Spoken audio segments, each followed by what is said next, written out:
Assalamualaikum warahmatullahi wabarakatuh. Nah, hari ini kita kembali lagi di channel kita tercinta vlogger milenial. Nah, hari ini rencananya kita akan jalan-jalan di sebuah tempat.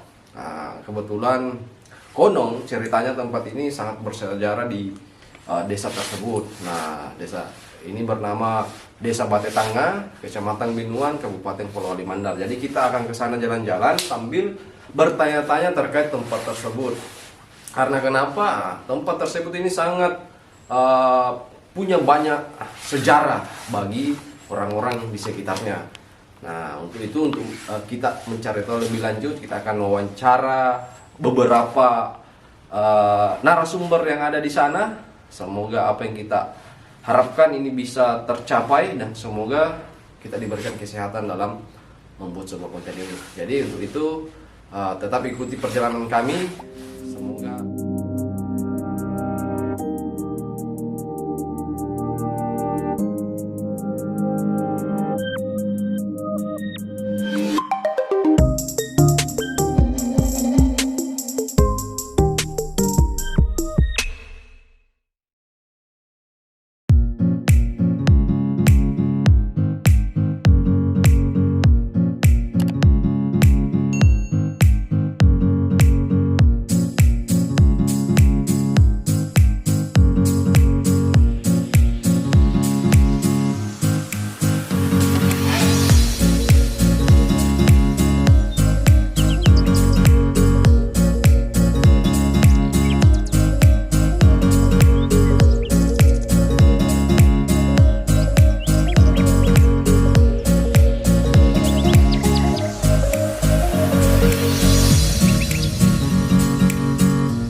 repot dengan berbagai apa namanya sejarah di luar wilayah ini, termasuk dari memasak, bersawah, apa dan sebagainya dari Luwu. Kami cocokkan, ternyata kami kuatkan seperti itu, bahwa salah satu anak-anak beliau itu menduduki wilayah ini, akhirnya berkembang di sini. Nah, lahirlah satu suku kembali yang mungkin bahasanya sudah berbeda dengan nenek moyang kami, tetapi masih sangat mirip karena mungkin dipengaruhi oleh budaya apa namanya ini wilayah pantai. iya. Iya, itu yang banyak mempengaruhi wilayah-wilayah pantai, yang masyarakat yang dari pantai. Akhirnya lahir satu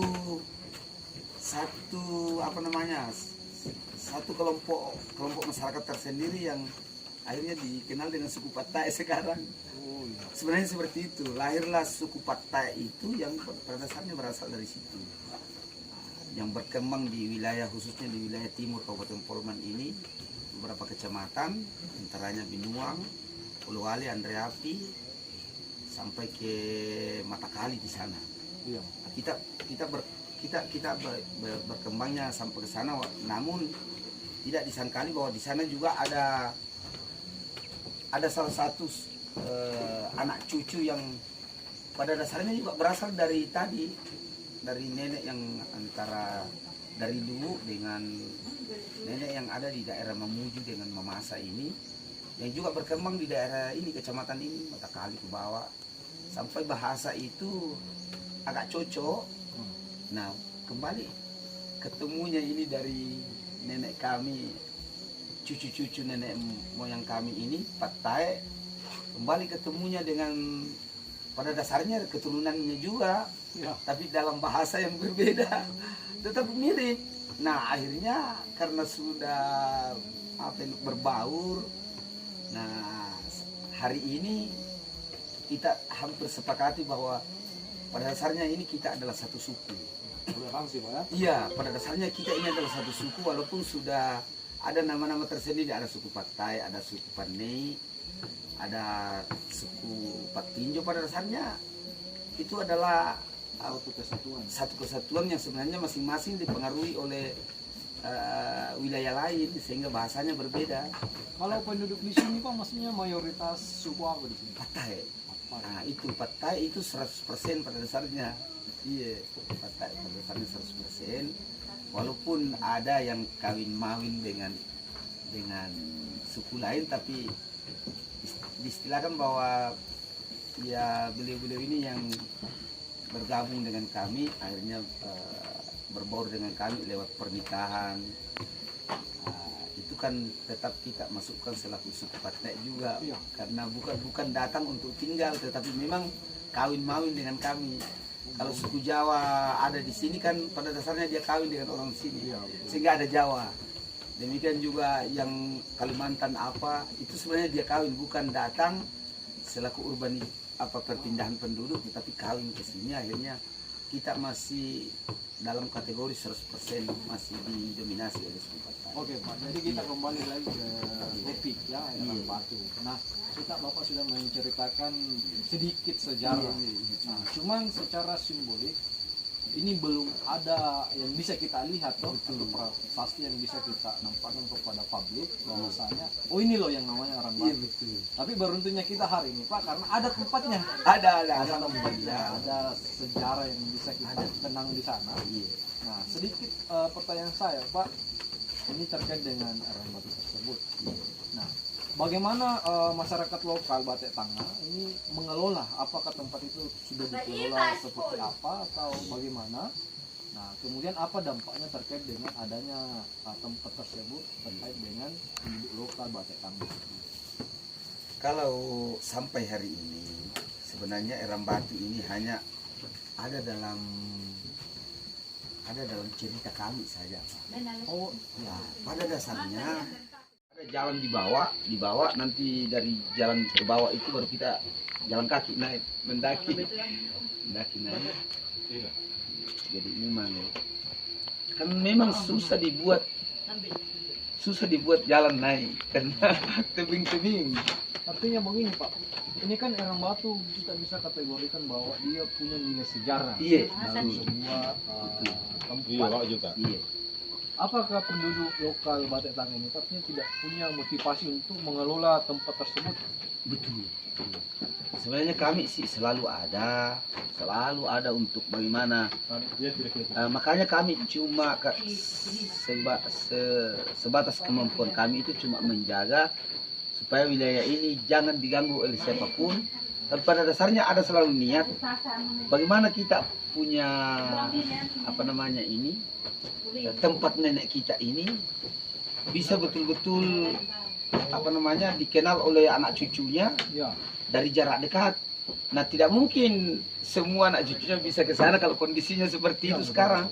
Jadi makanya pernah kita usul bahwa bagaimana kalau kita buat tangga yang naik dari jalan yang bisa dilalui kendaraan sampai kita buat tangga, kalau namanya tangga 1000 atau tangga 5000 kah, yang penting ada tangga, ada jalan yang betul-betul bisa dilewati dengan baik oleh anak cucunya ini untuk mengunjungi ini. Oh, di sini kita punya nenek dulu. Sebenarnya ada selalu itu, cuma ya namanya kebijakan. Kemudian pun kalau ada yang mau bergerak begitu, ya mungkin lewat swadaya, ya kemampuan juga tidak ada. Hanya memang belum ada yang muncul anak cucunya ini yang memotivasi masyarakat secara keseluruhan bahwa bagaimana kalau kita semua ini suku Pattaya berkontribusi untuk itu. Harusnya memang berkontribusi, apakah kita patungan 1000 rupiah kali sekian orang suku Pattaya ini yang puluhan ribu, sudah puluhan ribu jumlahnya, kasih kali 1000 rupiah kan bisa sebenarnya membiayai ini untuk. Sebenarnya itu tidak ada motivator, belum ada muncul motivator untuk itu. Padahal ada banyak hal yang kita bisa lakukan di situ, di samping mengenang beliau ini, nenek moyang kita, juga bisa ya mungkin menjadi simbol untuk berhubungan dengan wilayah lain. Iya. Dan terkait dengan perekonomian Pak ya. Iya, Saya lihat dari saya masuk tadi di perbatasan desa Batik Tangga antara Iya. Binuang. Iya. Nah, ternyata untuk sampai ke sini tuh sudah banyak tempat wisata. Betul. Nah, artinya ini juga sebagai pemasukan warga setempat Iya, betul. dalam hal mengelola tempat wisata. Nah, tentunya kalau kita buat secara masif lagi, Iya. ini di publik bahwa ada sejarah yang sudah hampir mungkin hilang dari Iya, betul. penduduk lokal ini. Nah, ini mungkin lebih menarik lagi karena di sekitar bagian bawah daerah pegunungan ini kan banyak tempat wisata. Nah, kalau ada tempat sejarah di atas sini kan orang lebih tertarik untuk datang ke sana. Betul sekali. Nah, tentunya dengan pengelolaan yang baik. Nah, Iya. tentunya di sini peran pemerintah juga harus ikut andil dalam hal ini. Iya, betul. Iya. Apakah masyarakat sini sudah pernah mengusulkan kayak semacam apa ke pemerintah untuk Erang Batu ini Pak? Baru sebatas apa istilahnya? Wacana, betul.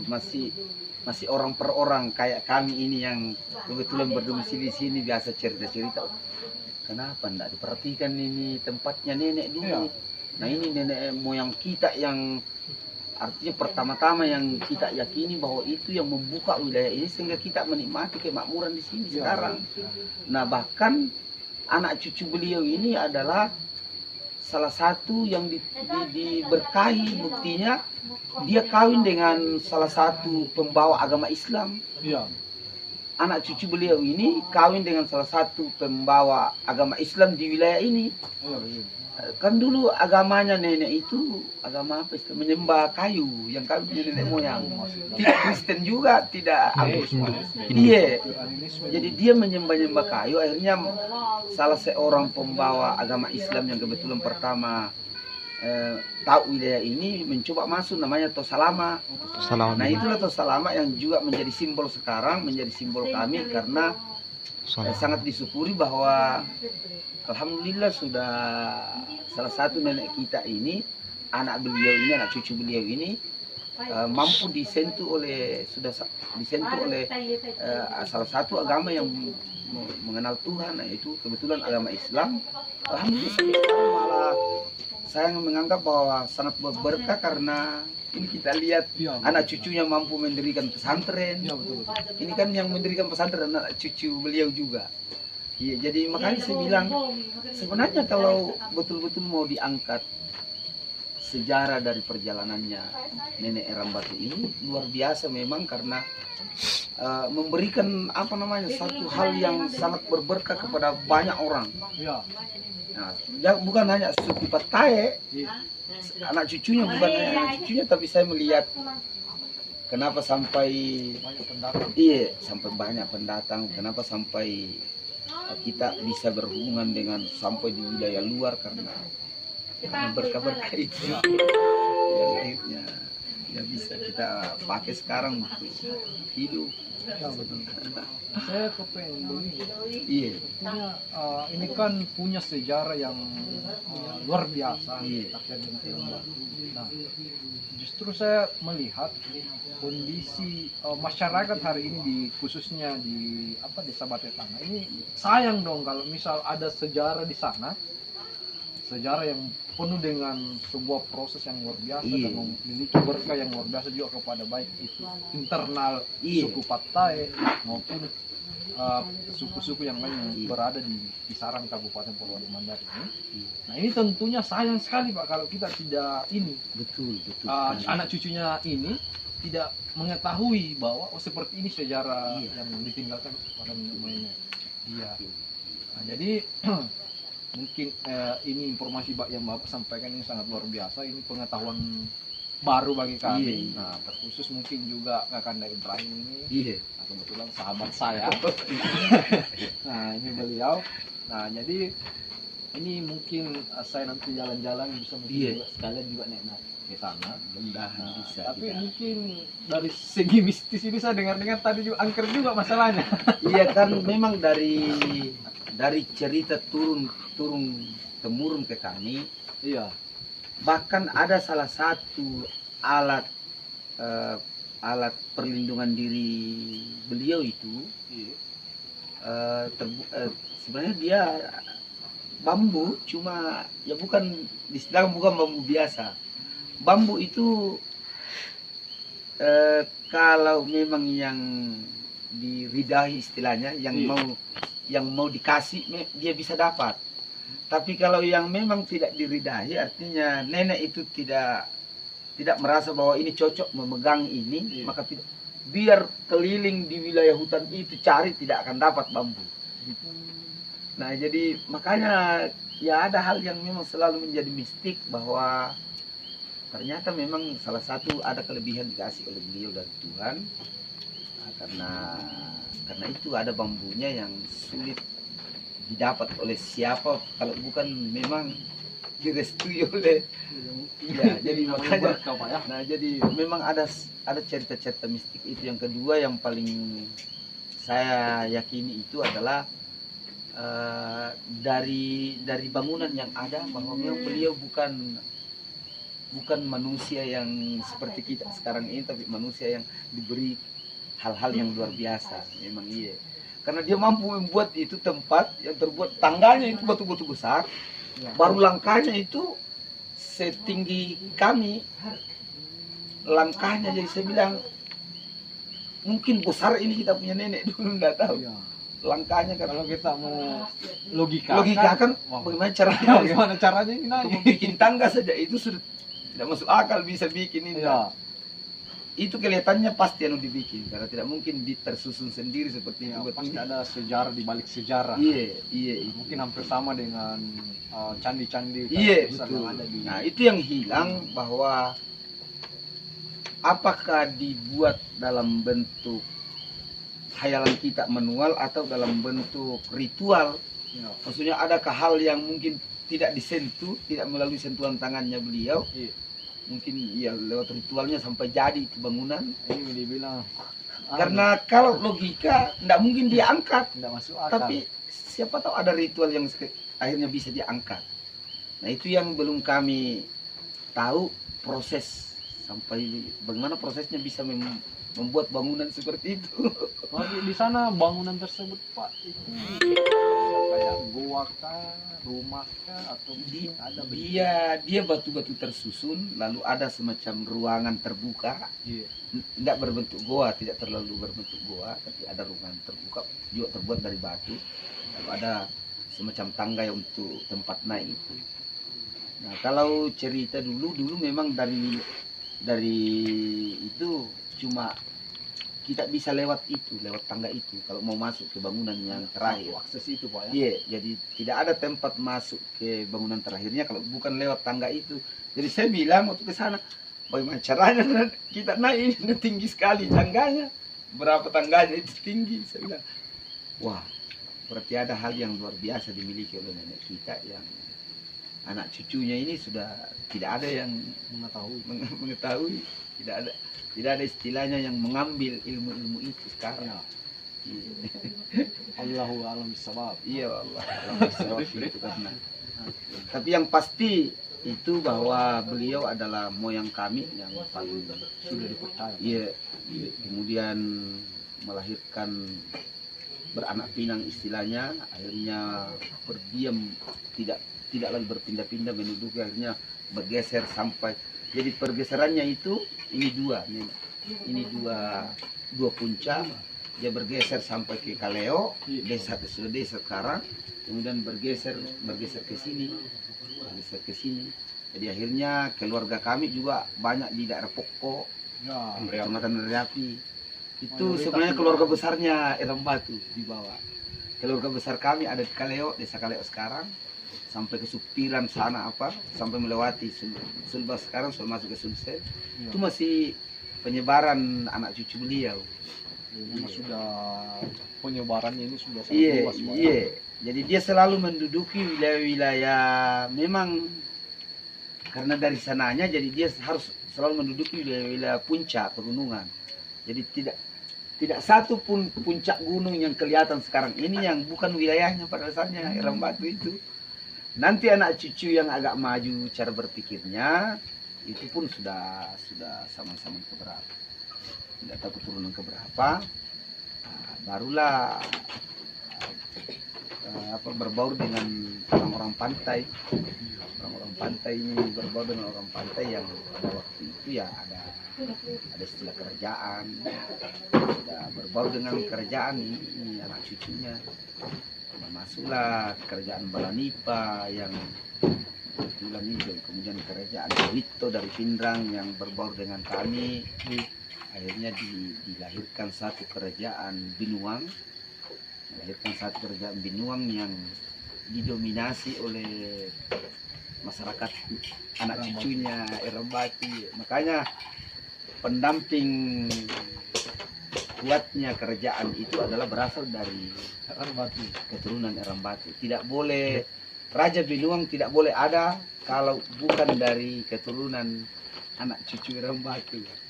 Jadi tidak boleh ada satu pun yang bisa menentukan kerajaan di Binuang kecuali dari keturunan anak cucu Eram Batu. Harus memang Iya, dari situ, Pak. iya, harus memang ini yang tentukan bahwa ini yang memimpin. Jadi bisa dikatakan juga itu adalah sebuah petua Pak ya. Iya, itu. Jadi itulah bukti-bukti sejarah yang kami persis yakini bahwa betul kita punya nenek ini adalah yang menduduki pertama kali wilayah ini dengan bukti sejarah sampai ke pantai, sampai melahirkan satu kerajaan yang tidak boleh ada kalau bukan dari keturunan keturunan nenek moyang kami kerajaan Binuang itu. Jadi memang luar biasa besarnya. Saya lihat situs sejarahnya, tetapi tidak terangkat dengan baik karena itu tadi anak kami saja ini yang berada di gunung, lebih-lebih yang berada di kota itu tidak berpikir-pikir ke situ lagi. Itu masalahnya sekarang. Iya. Oke, jadi nah itu tadi sedikit penjelasan dari Bapak siapa tadi? Pak Muspen. Muspendi ya, dari Bapak Muspendi sebagai kepala dusun di Desa Batik Tangga. Nah, bukan dusun apa kita? Kebetulan saya dusun Bendungan, walaupun kita berada di dusun Eram Batu sekarang. Oh ya, kebetulan. Dusun Bendungan, nah itu masih dekat dengan dusun Eram Batu. Nah, jadi sedikit dijelaskan kepada beliau bahwa ya Eran Batu ini memang punya sejarah yang sangat masif, yang cuman dalam proses perkembangannya hari ini masih kurang ya, artinya masih kurang secara anak cucunya tadi ini belum mengetahui secara pasti bagaimana asal usul yang namanya Eran Batu. Nah mungkin cukup sampai di sini wawancara ini. Mungkin kita akan jalan-jalan ke tempat tersebut untuk melihat-lihat sedikit kondisi dan situasi yang ada di sana di next video. Oke, terima kasih. Saya dari Vlogger Milenial. Sampai jumpa di video selanjutnya.